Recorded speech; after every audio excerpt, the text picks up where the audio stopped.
en UPC. Él se llama Mauricio Cortés, el cual nos va a hacer la clase que ya nombré. Vamos a esperar unos 5 minutitos más para poder iniciar la clase.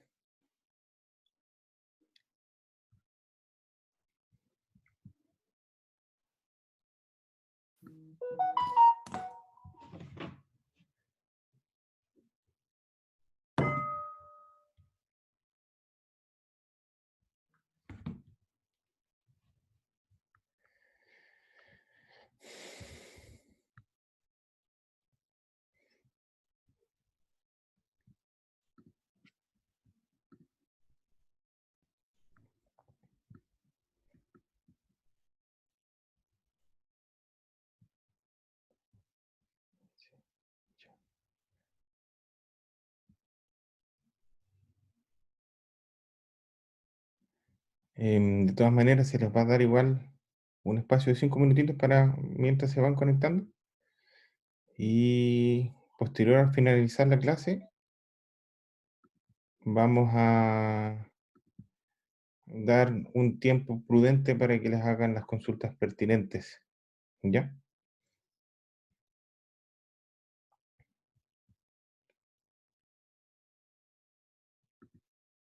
¿Qué hora es? Ya. 3 minutitos más y vamos a partir con la clase.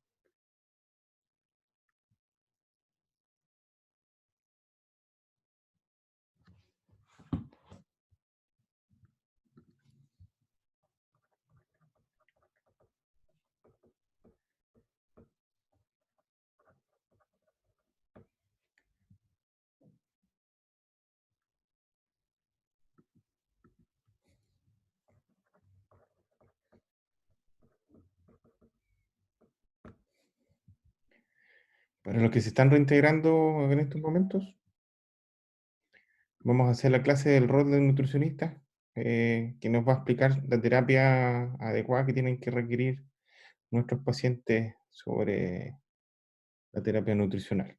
Se llama Mauricio Cortés y él está a cargo de todos los pacientes de UPC junto a varios colegas de él. Siendo las 5:03, vamos a esperar 2 minutitos más y partimos. ¿Ya?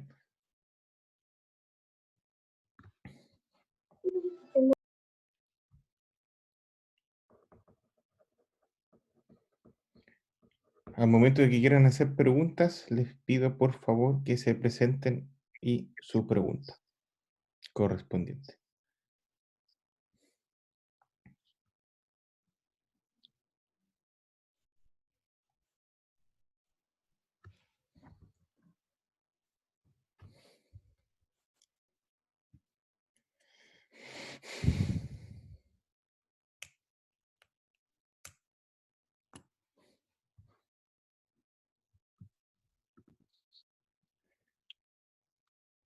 Ya, Mauricio, te doy la palabra. Comparte pantalla y empieza tu presentación, Ya. por favor.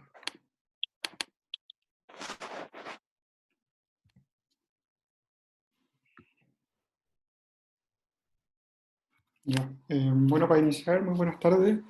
Mi nombre es Mauricio Cortés, soy nutricionista de la UPC Adulto. Actualmente trabajo en el hospital en la parte de todo lo que tiene que ver con la nutrición enteral y parenteral. Y les quería más que nada reforzar o entregar algunos conocimientos acerca de lo que es la nutrición en el paciente crítico. Miguel me comentó que este curso iba dirigido a funcionarios de la nueva UCI o de las camas habitadas en el tercer piso.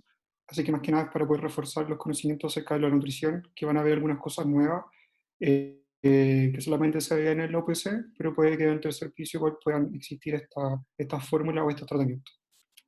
Bueno, para iniciar, comentarles un poco que en las unidades de paciente crítico lo que van a comenzar a observar son diversas patologías en modo de ingreso al servicio, que van a tener obviamente diferentes respuestas metabólicas, que va a depender obviamente de cada paciente, en cómo va a reaccionar al frente al tratamiento. Puede que haya igual una interacción fármaco-nutriente, específicamente los tratamientos endovenosos y la administración de las nutriciones parenteral.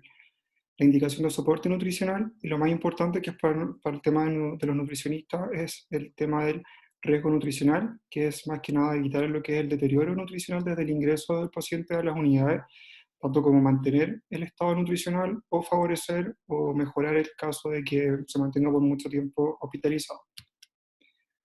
Existen dos vías o dos formas de poder alimentar al paciente crítico. Más que nada esto va a depender de la funcionalidad del tracto digestivo, que en el caso de que no esté apto para poder alimentarlo por vía digestiva, se va a utilizar la vía parenteral. Pero en muchos casos, la mayoría de los pacientes, la vía digestiva está funcional, por lo tanto, va a depender más que nada de la forma en cómo se va a administrar y de qué alimentos o fórmulas se van a poder pasar al paciente para poder nutrirlo. Para reforzar un poco, la nutrición enteral es la administración de nutrientes, donde se administran obviamente por vía digestiva a través de una sonda, que puede ser una sonda a nivel de la vía oral, sonda nasogástrica, o en el caso de que el paciente vaya a alimentarse por periodos más prolongados, puede hacerse a través de estomías, que son generalmente a nivel de estómago o de yeyuno. Lo principal de estos pacientes críticos, la idea es poder alimentarlos ojalá, o sea, ojalá de la nutrición enteral como primera opción, ya que esta es la forma más fisiológica de poder alimentar al paciente. Y en algunos casos de que no se puedan complementar o no se puedan llegar los requerimientos completos nutricionales, se puede complementar con una nutrición parenteral que se llama nutrición parenteral complementaria. Como les decía, existen diferentes vías de administración de la nutrición enteral, de la sonda nasogástrica, que es la más utilizada, o la sonda nasoyeyunal, que es pospilórica. Y como les había dicho, están las dos formas de ostomía, como la gastrostomía, que puede ser a través de la endoscopía o quirúrgica, o la yeyunostomía, que igualmente se instalan de igual forma. Acá hay unos ejemplos de sondas que van a poder encontrar o observar los distintos pacientes. En el caso de esta es una sonda nasogástrica, que es una sonda un poco más gruesa que en relación a la sonda nasoyeyunal. En el caso de la sonda nasogástrica, la administración de esto puede, o sea, la inserción de esta puede ser vía de la cavidad oral o de las fosas nasales. Y la sonda nasoyeyunal, que es mucho más delgada y cuenta con una vía o un patrón que es de acero para poder, que es radiopaco, entonces la idea es poder revisarlo a nivel de radiografía, así que está insertada en el lugar correcto. Acá hay unos ejemplos de gastrostomía, que son los botones o las sondas que se van a utilizar en el caso de los pacientes que tengan algunos tipos de ostomía. Dentro de los kits de administración de la nutrición, les quería comentar acerca de que desde el año 1991 hasta el año 2015-2016, donde ya se hizo la publicación de una norma internacional, van a comenzar a llegar algunos insumos o instrumentos, o sea, más que nada son insumos de administración, que son tanto la jeringa o los sistemas de kit de administración de la nutrición, que en este caso son las bajadas, las sondas y las jeringas como forma de administrar la alimentación, que van a ser específicamente para nutrición enteral. La idea de esta norma internacional es que se entreguen insumos que son del color morado, que son específicamente para la nutrición enteral, y esto es más que nada para evitar los errores de administración, que en algunos casos ha ocurrido, pero no como a nivel mundial, para evitar los errores de conexión. Entonces ha ido evolucionando los sistemas de conexión, que lo que van a encontrar actualmente es el que está en el hospital, que es un sistema de conexión con un punto cruz, que se administra, o sea, que se conecta a la bolsa de fórmulas enteral. Lo que se está tratando de implementar a nivel ya nacional por parte de todos los laboratorios es poder incorporar sistemas de administración que son específicos, con un puerto macho y una hembra, que son específicos para esto, para poder administrar la nutrición enteral. Entonces lo más probable es que dentro de este año ya comiencen a llegar estos insumos y solamente van a poder ser utilizados con estos sistemas o estos insumos específicamente para la nutrición enteral. Dentro de las fórmulas enterales que podemos encontrar en el hospital o que están disponibles, están estas dos fórmulas que son fórmulas estándar, que es el Fresubin original. Acá dice que es disponible solo para el UPC adulto, pero según stock igual se puede utilizar en otros servicios, pero específicamente para los servicios clínicos, lo que está adjudicado por licitación es el Osmolite, que yo creo que es lo que conocen o lo que han visto más normalmente en los servicios, que es una fórmula estándar, y esto significa que es más que nada para probar la tolerancia o más que nada para verificar que el paciente vaya a tolerar bien la nutrición integral. Esta alimentación se puede administrar por sonda nasogástrica, orogástrica o algún tipo de ostomía. Y las presentaciones que hay en el hospital son solamente de medio litro, tanto como el Fresoin como el Osmol. Hay una fórmula que es con adición de fibra, que es más que nada para pacientes que pueden tener constipación o diarrea, que es una mezcla de fibra soluble e insoluble, así que la idea es poder entregar al paciente el aporte de fibra, que es más que nada para pacientes neurológicos o que llevan mucho tiempo hospitalizados, que es más que nada para reforzar el tema de la digestión. La presentación exclusiva es de 1 litro en el hospital. Hay fórmulas hipercalóricas y hiperproteicas. El Diven 1.5, que es el que está en el hospital, es una fórmula que tiene un poco mayor o un poco más de aporte tanto de proteínas como de calorías y está destinada para pacientes que son diabéticos o que presentan algún tipo de alteración del metabolismo de la glucosa o que tienen las glicemias muy elevadas. Que esto más que nada lo van a observar en los pacientes que están sometidos a un estrés más elevado, que es una de las condiciones más normales o más comunes, es que tengan un aumento de la glicemia. Y esta fórmula, que es la de 2 kilocalorías por ml, es una fórmula que igual es según disponibilidad, ya que se está utilizando más que nada en las unidades más críticas con los pacientes con COVID, que la idea es poder entregar un aporte mucho más elevado, pero con un volumen más reducido. Esta fórmula sí está disponible para los distintos pisos, que es una fórmula, igual es polimérica, pero tienen un poco más de calorías y de proteínas que las fórmulas estándar, que es el Entur Clinical RTH, que aporta 1,5 calorías por ml. Igual la presentación es de 500 cc. Y esta es una fórmula que se está entregando exclusivamente para los pacientes de UCI actualmente. Es una fórmula nueva, por lo tanto no hay mucho más intensivo, sobre todo los pacientes con COVID positivo, ya que la mayoría presentan obesidad. Por lo tanto, es una fórmula que no aporta muchas calorías, pero sí aporta mayor concentración de proteína. Aporta 50 gramos de proteínas por bolsa, que es una proteína de suero de leche hidrolizada, por lo tanto la tolerancia es mucho mejor, que más que nada para poder reforzar el tema de las proteínas, pero sin recargar el tema del aporte calórico de estos pacientes. Esta es la bomba de infusión que está adjudicada en el hospital. Es una bomba de Fresenius, que el modelo se llama Amica. Es exclusiva para la nutrición enteral y la bajada o los sistemas de conexión de esta bomba igual son con conectores morados. Está la opción de taparrosca para los productos como le había mostrado de Abbott, como el Entur o el Osmolen, que esta taparrosca se saca y queda el punzón en cruz para poder conectarlo a las bolsas, a las EasyBag. Y lo importante de estas bajadas es que van a ver que los sistemas, en el caso de la llave de 3 pasos, tiene una conexión que es un sistema de conexión ENFIT, como les había dicho, que la idea es poder utilizar las jeringas de color morado, que son las específicas para poder administrar tanto medicamentos, como también la limpieza de las bajadas posterior a la administración de la nutrición enteral. Hay algunos suplementos, no se los voy a nombrar todos, pero están todos estos suplementos orales para los pacientes, que más que nada para reforzar cuando la alimentación por vía oral no se puede alcanzar los requerimientos, se pueden indicar estos suplementos para poder aumentar el aporte calórico, proteico de los pacientes. ¿Ya? Hay para pacientes diabéticos, pacientes con cáncer, pacientes con disfagia, pacientes con restricción hídrica. Hay algunos suplementos en polvo, como glutamina en polvo, hay espesantes, módulo proteico, calórico y otras fórmulas similares al Entur, que son fórmulas poliméricas para aumentar el aporte calórico y proteico. Y hay un suplemento que es específicamente para la cicatrización de heridas, que es más que nada destinado para los pacientes que tienen un UPP grado 3 o 4 en el hospital, que es un suplemento alto en proteínas y en vitaminas, sobre todo vitamina C, que es para mejorar el tema de la cicatrización. Lo que van a observar igual es diferentes o variadas complicaciones que pueden producirse por el tema de la alimentación enteral. Generalmente son las gastrointestinales, metabólicas, pulmonares y algunas mecánicas. Dentro de las mecánicas, generalmente son las úlceras por presión, que son dirigidas o asociadas al tema de la fijación de la sonda de las fosas nasales, obstrucción de la sonda, que puede ser tanto por el alimento como por la administración de algún medicamento, la rotura o desplazamiento que generalmente los pacientes de UCI al momento de desconectarlos del ventilador y comienzan a despertar, se empiezan a sacar o a retirar la sonda. Y la sinusitis, que es una causa como de infección bacteriana en el caso de los pacientes con nutrición enteral que tienen mucho tiempo administrándose.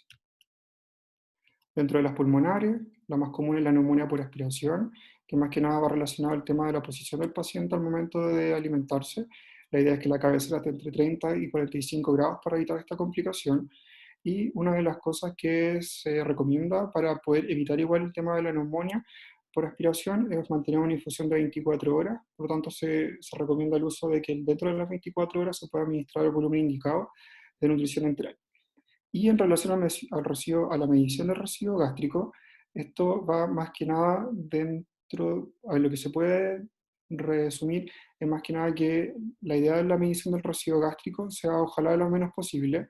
Esto va a disminuir el tema de algún tipo de complicación o de la manipulación o el riesgo de contaminación tanto del personal como para el resto, para el paciente. Pero la medición de residuo gástrico se recomienda que sea una medición aleatoria dentro del día, o en el caso de que se puede programar cada 6 horas, en el caso de que el paciente tenga alguna sintomatología digestiva, como distensión abdominal, reflujo, vómitos, entonces ahí se puede como dejar estandarizado el tema de la medición, pero no es necesario medirla si el paciente no presenta sintomatología y ha tenido una tolerancia positiva a la nutrición. Dentro de las complicaciones gastrointestinales, náuseas o vómitos son las más comunes, la constipación, la diarrea, que lo importante de la diarrea es poder definir cuándo es diarrea. Con la diarrea se define como complicación de la nutrición enteral cuando hay 5 episodios durante el día de diarrea de consistencia líquida o 2 episodios que sumen 1000 ml durante las 24 horas. ¿Ya? Lo importante del tema de la diarrea es poder identificar qué tratamiento tiene el paciente en el momento de que presentó esta complicación, ya que hay algunos, obviamente, antibióticos o algunos medicamentos que interactúan con la nutrición enteral, que son algunos que al interactuar con la nutrición enteral va a provocar diarrea, ¿ya? Lo importante de esto igual es poder revisar las indicaciones médicas, ya que generalmente cuando el paciente presenta alguno o 2 episodios de diarrea se asocia directamente a la nutrición o a la alimentación en este caso, pero en algunas ocasiones he visto que, o ha pasado en la OPC, que el paciente está con algún tipo de prokinético y aparte está con lactulosa, antibiótico, entonces obviamente la causa no es por el tema de la alimentación, sino por el tratamiento médico. Y dentro de las complicaciones metabólicas, la hiperglicemia es la más común, y el síndrome de realimentación, que es para los pacientes que están en desnutrición o están enflaquecidos, que se les aporta una gran cantidad de calorías, y eso puede recaer en complicaciones metabólicas. Ahora, ¿qué pasa en el caso de que no se pueda utilizar la vía digestiva? Vamos a utilizar la vía endovenosa, que es la nutrición parenteral, que acá tenemos una imagen de las bolsas que se utilizan en el hospital, que la definición de la nutrición parenteral es administrar los alimentos, o sea, los nutrientes directamente a la vía sanguínea, tanto los macro como los micronutrientes, minerales, vitaminas y oligoelementos. Aquí en el hospital existen 2 tipos de fórmula, que es la nutrición parenteral periférica y la central, que esto va a depender más que nada de la molaridad de la fórmula y de la concentración de los nutrientes que éste tenga. Entonces, si sobrepasa los 700 milimoles por litro, es una nutrición parenteral central, y si es menor, es una nutrición periférica. Se indica cuando la vía digestiva no se puede utilizar, o en algunas ocasiones que es para complementar, como les había dicho, el aporte nutricional. En el caso de que el paciente no tolere un volumen mayor o alguna fórmula no sea bien tolerada y no alcanza a cumplir con su requerimiento dentro de 5 a 7 días, se puede sugerir una nutrición parenteral complementaria para poder cubrir los requerimientos faltantes. Acá tenemos las vías de acceso. Generalmente vamos a encontrar catéteres venosos centrales, que son los que se utilizan más comúnmente, y los PIC, que son los catéteres que se insertan a nivel central, pero por vía periférica. Ya dentro de las formas más comunes está la subclavia o el yugular, perdón, para poder instalar los catéteres y administrar las nutriciones. Acá hay unos ejemplos de catéteres centrales. Este es un catéter venoso periférico, que es una vía periférica con una fórmula con concentraciones más bajas. Acá hay un ejemplo de catéteres tunelizados para los pacientes oncológicos, y acá está el PIC, que es un ejemplo de, como les decía, que se inserta a través de una vía periférica hasta llegar a una vena central. Dentro del hospital existen dos tipos de bolsa o de fórmulas para poder administrar la nutrición, específicamente las magistrales, que son las que se mandan a preparar a Concepción, que estas se entregan a pacientes pediátricos, generalmente, o sea, específicamente en la NEO se utilizan estas fórmulas, y en el resto de los servicios de pacientes adultos están las nutriciones prellenas, que lo importante de destacar de esto es que no requieren fotoprotección, ya que la bolsa es fotoprotectora, ¿ya? Así que no se requiere que se tapen con bolsa o las bajadas que sean tapadas con bolsa. Sí, en la farmacia entregan una bolsa gris, que es del laboratorio, que es más que nada para aumentar un poco el tema de la calidad de la entrega del producto, pero que en realidad no es necesario taparlo. Lo importante de estas bolsas es que pueden tener 2 o 3 cámaras, algunas, o sea, todas, ninguna trae vitaminas ni oligoelementos, por lo tanto, estos elementos hay que administrarlos por otra vía, que puede ser por vía periférica o central. Acá están los ejemplos de las bolsas. Estas son de 2 cámaras, que son las que son sin lípidos, que es solamente carbohidratos y proteínas.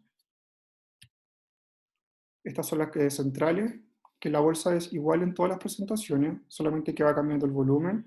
Hay de litro, de medio litro, litro y medio, y de 2 litros en el hospital. Acá hay una central periférica, o sea, perdón, una nutrición periférica sin lípidos. Acá hay una periférica con lípidos, que la presentación exclusiva en el hospital es de 1904 cc. En el caso de no poder completar los requerimientos proteicos, que hay algunos pacientes que requieren más de lo que aportan las bolsas prellenas, se pueden utilizar algunos aminoácidos endovenosos, que son las ampollas de 500 cc al 10%, que aportan 50 gramos de proteína por ampolla. Y para que sepan, la preparación o la administración de los vitaminas y oligoelementos, estos son los oligoelementos que el hospital tiene, que se llaman ADAVEN, y las vitaminas, que están las liposolubles y las hidrosolubles, que es el Solubit y el Vitalipid. Ya, lo importante de la forma de prepararlo o de mezclarlo para poder administrarlo posteriormente es colocar el Vitalipid, se saca con una jeringa y se administra el Solubit y se mezcla, porque el Solubit es un liofilizado, entonces todos ambos se mezclan y luego se pueden administrar a un solo glucosado o a un fisiológico.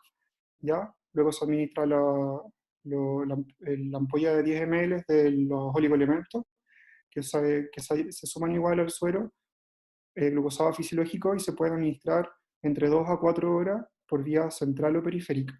Lo que sí hay que tener en cuenta es que si van a administrar solo vitaminas, estas se pueden administrar por vía central o periférica, pero si va incluido los oligoelementos, solamente se pueden administrar por vía central, ya que tienen una molaridad mayor y un pH menor.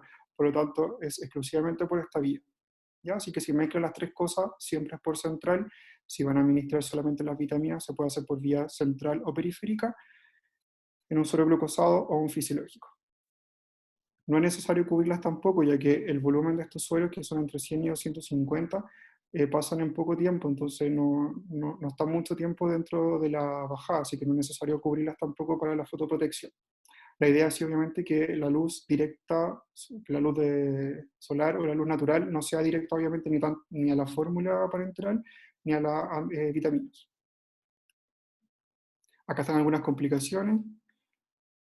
Dentro de los cuidados para prevenir las complicaciones mecánicas, son más que nada asociadas a la desconexión o la obstrucción del catéter, las metabólicas asociadas a la o hipoglicemia, y las infecciosas, que esto va más que nada con el tema del manejo de la instalación o del manejo del catéter, que es más que nada por la parte de enfermería.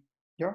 Lo importante de esta complicación es tratar o sea, hay que cambiar el kit de administración cada 24 horas, que en diferencia de la nutrición enteral que no les comenté, se puede cambiar la bajada hasta 72 horas mientras tengan los cuidados de limpieza adecuados, pero en el caso de la parenteral solo tiene que ser sí o sí cada 24 horas. Y si en el caso de que se llegue a desconectar la nutrición, nunca se debe volver a desconectar, sino que se debe desechar esa bolsa y solicitar una nueva. Y dentro de las metabólicas, más que nada van asociadas a los déficits nutricionales, al síndrome de realimentación que les había comentado y a la hipertrigliceridemia. Igual, obviamente, lo que vamos a encontrar, lo que hay que tener igual control o manejo es de las glicemias capilares, porque pueden presentar una hipo o generalmente lo que se observa es una hiperglicemia. Eso, no sé si alguien tiene alguna duda. Muchas gracias, Mauricio. ¿Alguna de ustedes tiene alguna duda que quiere consultarla? Tienen que encender los micrófonos o las dejan escritas, por favor.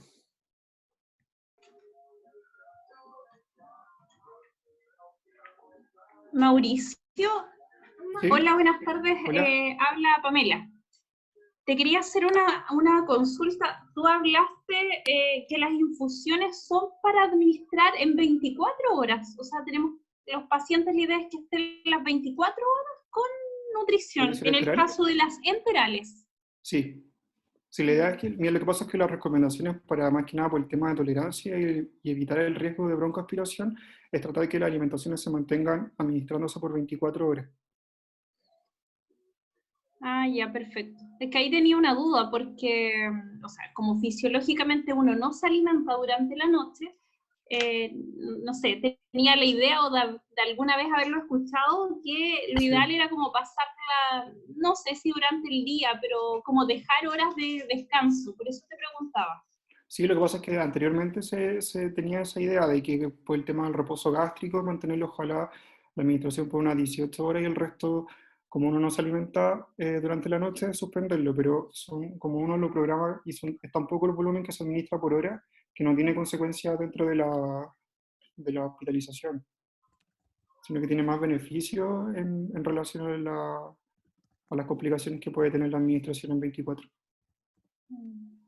Ok, gracias. ¿No?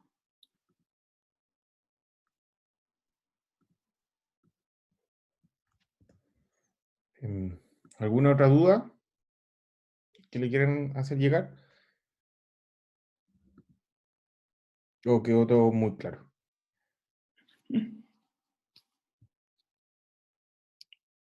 ¿Puedo hacerle una sugerencia en el caso de Ujú. las nutriciones? Lo que pasa es que no lo puse en la diapositiva, pero igual lo que es importante dentro de lo que es la nutrición enteral y parenteral es poder llevar un registro adecuado de las complicaciones o de la administración de las fórmulas. Generalmente los nutricionistas o los médicos nos fijamos en los registros de enfermería para poder evaluar el tema de la tolerancia o de las complicaciones que tengan los pacientes. Entonces la idea es que ojalá registrar siempre lo más fidedigna la información en cuanto a cuánto se administró, o si es que tuvo alguna complicación, por ejemplo, rocío gástrico elevado, o si el paciente tuvo vómitos durante el día, o diarreas, porque al final eso uno puede interferir en la indicación y puede modificar la fórmula o disminuir la velocidad de infusión. Ya. Yo tengo una consulta con respecto a la medición de residuos gástricos. ¿Qué es lo que recomiendas tú medir cada cuánto tiempo? Y, Nosotros ¿qué pasa?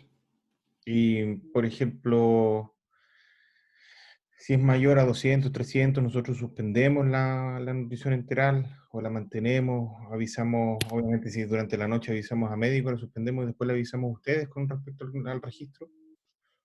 Sí, mira, lo que pasa es que nosotros en la UPC tenemos un comité que es de UPC donde participan algunos médicos, químicos, enfermeros, que dejamos al final un consenso en cuanto al tema del residuo gástrico y la idea es poder, si el paciente no tiene ningún tipo de sintomatología asociada a la nutrición, ninguna sintomatología digestiva, la idea es que se pueda evaluar una vez como les había dicho de forma aleatoria, Mm, solamente más que nada como preventivo y obviamente no sobrepasando los 500 cc. ya, perfecto. ¿Ya? Pero en el caso de que el paciente no tenga sintomatología, la nutrición no, o sea, el residuo no es necesario medirlo. Lo que sí dejamos establecido es la medición, ojalá, de cada 6 horas de los pacientes que están en prono. Ah, ya, perfecto. ¿Ya? Entonces, los que están en prono, la idea es evaluar el residuo, ojalá, cada 6 horas, pero es más que nada por el tema de la posición que tiene el paciente y Claro, si es que tiene un residuo gástrico elevado para poder utilizar algún tipo de prokinético. Pero la idea es no manipular tanto tampoco el tema del residuo. ya, perfecto. Gracias. ¿Ya? ¿Alguna otra duda, Solange?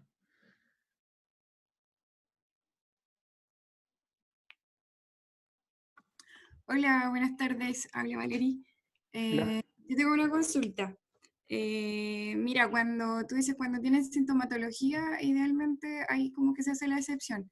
¿Sí? Mi consulta es, ¿qué ocurre cuando tenemos pacientes que a veces están con hilo paralítico, que han estado con fentanil sobre todo por largos periodos y que comienzan a tener demasiada distensión abdominal y que esto es por varios días, y que aún así se sigue dejando la alimentación y muchas veces el contenido de retención es el doble o el triple de lo que se administra de la alimentación. En esas situaciones, ¿qué deberíamos hacer?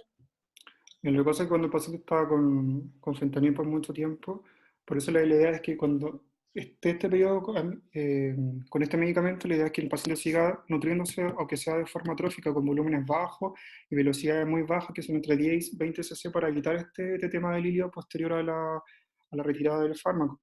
Pero más que nada en la evaluación clínica, si el paciente presenta distensión o residuo gástrico elevado, la idea es suspender la nutrición, pero por 6 horas, y luego reevaluar por el tema por parte del médico. Generalmente cuando tienen estos residuos de distensión como prolongada, es utilizar algún tipo de prokinético para poder disminuirla. Y en el caso de que no se pueda manejar, ahí ya se sugiere la utilización de la nutrición parenteral. Pero esto va a depender mucho de la cantidad de días que tenga el médico como proyectado este tema del ilio, porque si va a ser mayor a 7 días, la idea es instalar un catéter central para poder nutrirlo. Pero si él piensa que va a ser unos 2 o 3 días, y según el estado nutricional del paciente, puede utilizar una periférica para poder nutrirlo. Ya, muchas gracias. O sea que en ¿Ya? realidad ahí queda como a criterio de la evaluación médica. Sí, pero la Ah, idea ya. es evaluarlo cada 6 horas. Ya. Mauricio, mira, en la cardio tenemos como una ayuda a memoria ¿Ya? que es en relación a las vitaminas y los oligoelementos. ¿Sí? Y me parece que no es la misma que tú presentaste ahora. La de la cardio. Sí, o ¿Por sea, qué? es ¿Qué que tendrá distinto? me parece que tal vez no son las mismas marcas, ¿puede ser? Ah, Porque puede ser. sí, porque los Sí. oligoelementos aparecen como por separado. Sí, Lo que pasa es que los oligoelementos vienen separados ahora, pero se pueden administrar. A ver, lo que pasa es que puede que se haya hecho con mucho tiempo mucho tiempo atrás, porque antes Sí, yo creo. eran de laboratorios distintos. ¿Ya? Entonces venían los oligoelementos de un laboratorio y las vitaminas de otro laboratorio. Entonces no aseguraban que la compatibilidad se pudiese mezclar. Entonces por eso estaba la indicación de administrarlos por separado. Ah, ya. Pero Y ahora esto, está, pero ahora está solicitado por licitación de que sean compatibles para que se puedan mezclar. Entonces ah, tiene que ser ya, eso lo que ya. pasó. Pero le puedo decir a la colega de cardio que lo Que actualice. lo actualice, sí, sería bueno. ¿Y lo podrán compartir con nosotros en el tercero? ¿Sigo yo? Ah, ya, Sí, ya, súper. sí. Ya, gracias. ¿Ya no? ¿alguien más tiene alguna duda, pregunta? ¿Que quieran revisar?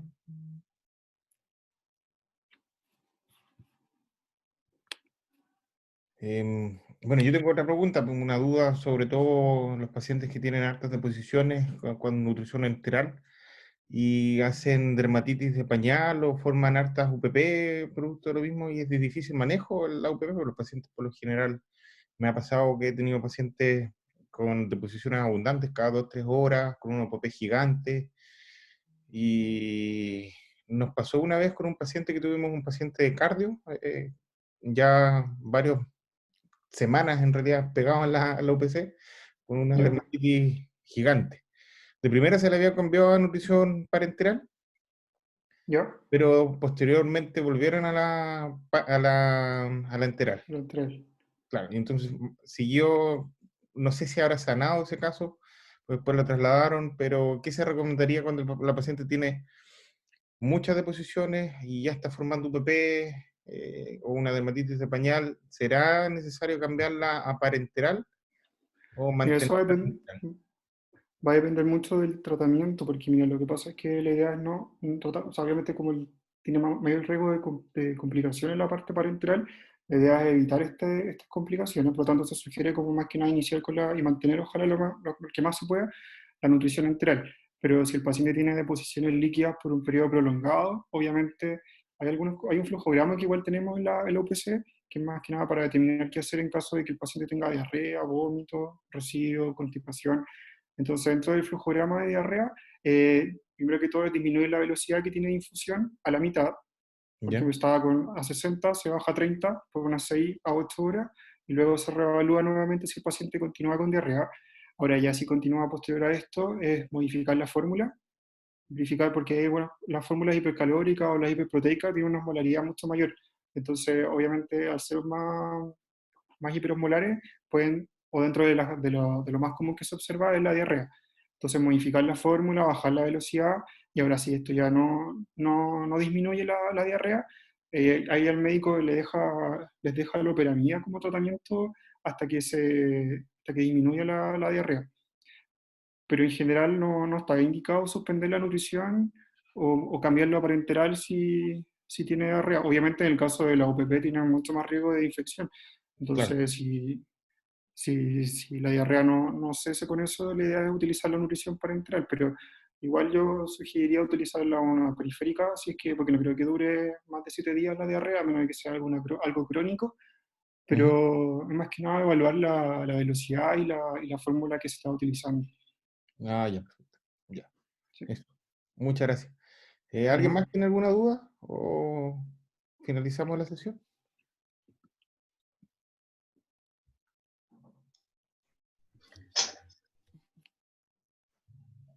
¿Aló, se escucha? Sí, ¿Sí? Hola, mi nombre es Paola, soy de la UPC del tercer piso. Mi consulta es, de acuerdo a las fórmulas, ¿hay alguna que sea específica para diabéticos que contengan un mayor índice glicémico o hay de nombre ¿Tú dices para pacientes diabéticos? para pacientes diabéticos y para Sí. pacientes no diabéticos? A ver, ¿Cuál es la, ninguna de cuál las es la fórmulas, fórmula? mira, ninguna de las fórmulas tiene azúcar o sacarosa en sí. Hay algunas en polvo que sí tienen sacarosa, que obviamente no es para pacientes diabéticos, pero en general las fórmulas que tenemos en el hospital son con un tipo de carbohidrato que se llama maltodextrina, que no debería aumentar o no debería interferir en el tema de los pacientes diabéticos, pero hay una fórmula que es el Diven, que es un Diven 1.5 que utilizamos, que es para los pacientes que tienen alteración de la glicemia o los pacientes diabéticos. Pero en general, si el paciente tiene una glicemia estable o algunos casos que son diabéticos y hacen hipoglicemia, puede utilizar una de las otras fórmulas perfectamente para poder nutrirlo. Ya, ¿Ya? gracias. Pero hay suplementos orales, que es el Divendrink, hay fórmulas en polvo, como el Protical, que igual es para pacientes diabéticos, está el Diven, como te había dicho, para nutrición o sea, enteral, Diven 1.5. Ya, ¿Ya? gracias. De nada. Y lo que les quería recordar igual, no sé si se ve la pantalla, sí, todavía se ve. ¿sí? Ya, en el caso de las fórmulas enterales, para que ustedes sepan que en algunos casos me ha pasado o me han dicho, acá, estas son las fórmulas que utilizamos en el hospital, ¿ya? En el caso de que la fórmula no se utilice, no significa que no se pueda volver a ocupar después, ¿ya? Por ejemplo, si el paciente le llegó la fórmula en la mañana y el paciente quedó en cero y la fórmula quedó ahí, esta fórmula se puede devolver y utilizarla posteriormente, a menos de que le saquen esta parte, que es como una tapa o una parte como mariposa, que es para como la parte que está como cerrada de la fórmula. Entonces, si no se manipuló esta fórmula, se puede volver a utilizar, ¿ya? Entonces, no es necesario eliminarla, porque en algunos casos me han preguntado que si la pueden votar porque ya no se ocupó, así que son fórmulas que duran, lo ideal, que duran entre 3 y 6 meses. Entonces, para que ustedes estén seguros, en esta parte negra, que están todas las fórmulas, ahí, por ejemplo, en la parte negra está la fecha de vencimiento, ya para que queden más tranquilos y que no es necesario eliminarla si es que no se utilizaron. Y en el caso de estas fórmulas que son RTH, que son como un envase más semirrígido, bajo la tapa viene una película como de aluminio, ¿ya? Entonces no es necesario manipularla tampoco, no hay que sacarla ni retirarla con la mano, sino que acá, en esta tapa rosca, al momento de cerrar la fórmula, viene como una especie como de cuchillo interior, que es donde abre la parte metálica o de aluminio para poder administrarla al paciente, ¿ya? Entonces, en el caso de que no se vayan a ocupar ningún tipo de fórmula, no es necesario eliminarla, sino, como les ha dicho, tener cuidado con esto de no manipular la parte metálica o de aluminio que trae bajo esta tapa rosca, porque no es necesario. ya porque he visto, o sea, hace tiempo, pero he visto funcionarios que tratan de romperla o la rompen con cualquier cosa, con un lápiz o con algún instrumento, pero para romper esa tapa, pero no, como les decía, no es necesario. Ya se rompe sola con la bajada, ¿ya? Y las jeringas, los supervisores de los servicios, saben que las jeringas que son en caso de que lleguen las bajadas ENFIT, que son exclusivas para el lateral, las jeringas las tengo yo, así que cualquier persona me puede solicitar la jeringa en caso de que requiera para poder usarla en los servicios. Ya, Hay jeringas de 60 y de 20. ya, perfecto. Si no tiene más preguntas, o tienen más preguntas, Yo tengo una consulta, Carolina, acá. ¿Me escuchan? sí, ¿Sí? no, Sí, Mauricio, mira, volviendo un poco al tema de los suplementos orales que tú comentabas que habían disponibles, en el caso, por ejemplo, tú comentabas de la Vintra para pacientes que están con UPP o tienen más requerimientos. ¿Estos suplementos son resorte de indicación médica o nosotros podemos directamente hablar con ustedes y hacerle la solicitud? Mira, la idea es que se puede hablar directamente con el nutricionista porque al final tenemos que evaluar al paciente y verificar que realmente requiera el soporte y ver qué tipo de soporte necesita. Pero para que se lo administren, la idea es que vaya igual escrito en la indicación médica. Ah, ok. Pero pueden pedirlo directamente a nosotros. ya, bueno, En la Vintra, sobre todo, que lo estamos ocupando harto los pacientes con UPP ahora y los pacientes de cirugía gástrica igual se le está entregando este suplemento posterior a la cirugía. ya. Gracias. ¿Ya? Hola, ¿Hola? hola, soy yo, Solange de la Cardio. Tengo dos consultas, no sé si escuché mal, pero hablaste de un suplemento para pacientes con trastorno de deglución, ¿Sí? ¿sí? Que no lo conozco. Y lo otro, que a veces nos vemos enfrentados a que se le indica agua libre al paciente, 1000 cc. Y el ¿Ya? paciente además está con fórmula enteral. Y, por ejemplo, está la fórmula dice 60 ml hora y te dicen agua libre, 1000. Y entonces, si tú le sumas al paciente, le estás pasando 120 ml hora al paciente, o te dicen, pásale el agua libre antes, o pásasela en 2 horas. ¿Cuál es la recomendación? ¿Qué es lo técnico que uno debería hacer? Eso. ¿Ya? Muy buena la ¿Ya? clase, gracias. ¿Ya? No, gracias. Mira, en cuanto al suplemento, el suplemento es el que está acá en la imagen, que se llama Fresovin Creme, que es una consistencia como de crema. ¿Ya? Entonces, un poco más líquido, un poco más espeso que un yogur, pero es más que nada va dirigido para estos pacientes con disfagia. ¿Ya? Aportan 300 calorías por envase aproximadamente, entonces la idea es poder nutrir al paciente con disfagia o que está saliendo, por ejemplo, de la extubación, o sea, perdón, lo extubaron y quieren realimentar, se puede iniciar la alimentación con algún tipo de espesante, que está este espesante, que es para espesar algún tipo de líquido, para poder iniciar la alimentación y evitar la aspiración, o está este suplemento que va dirigido ya para pacientes que tienen una disfagia más complicada o que no están tolerando la alimentación como la papilla por vía oral. ¿Ya? Y en relación a lo del agua libre, lo que se puede hacer, lo que pasa es que la bajada tiene, o sea, la sonda tiene dos conexiones. Entonces lo que hacen a veces en la UCI es instalar la alimentación enteral al flujo que dejó indicado el médico por una de las conexiones y el agua libre se puede conectar en el otro puerto de la sonda. Entonces no es necesario desconectar la alimentación para poder administrar el agua, pero agua bidestilada se puede utilizar para, para el tema de la administración de agua. Pero la idea es, como les decía, ocupar el otro puerto que está disponible para poder conectarlo. Sí, pero ¿cuál es la recomendación tuya en relación a la velocidad del agua libre? ¿Sumarle? ¿Se distribuyen los 1000 cc en 24 horas? Porque no es lo mismo pasar 40 cc hora a pasar 120 ml hora a un Sí. Lo paciente. que pasa es que va a depender de la indicación médica. Generalmente le colocan 1000 o 2000 cc en 24 horas, entonces lo que sí se va a gastar el doble de insumo porque tendrías que tener dos bombas, Sí. dos bajadas y dos de todo. Entonces igual se complica un poco porque si no, no va a poder administrar el agua que le dejó el médico si no desconecta la alimentación enteral. Pero en la UCI por lo menos se puede hacer eso, de que conectan las dos cosas al mismo tiempo, y el caso del agua, si dice 1000 cc en 24, hay que dejarlo a 40 cc, y si dice 2000 en 24, tendría que ser al 80.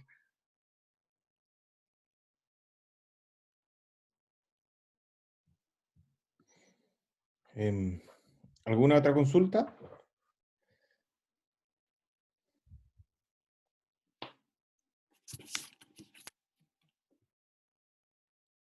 ¿No? Bueno, Mauricio, muchas gracias. Te pasaste por la ¿No? presentación, estuvo muy buena.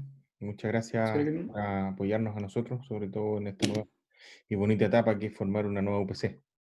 Sí, es un poco complicado, así que igual se van a encontrar con algunas cosas nuevas, obviamente, que no habían visto muy comúnmente en cirugía. Entonces la idea es que puedan, si tienen alguna duda o si requieren una capacitación un poco más específica o necesitan material que nosotros hemos hecho en la OPC, igual no creo que haya problema de facilitarlo el resto de los servicios.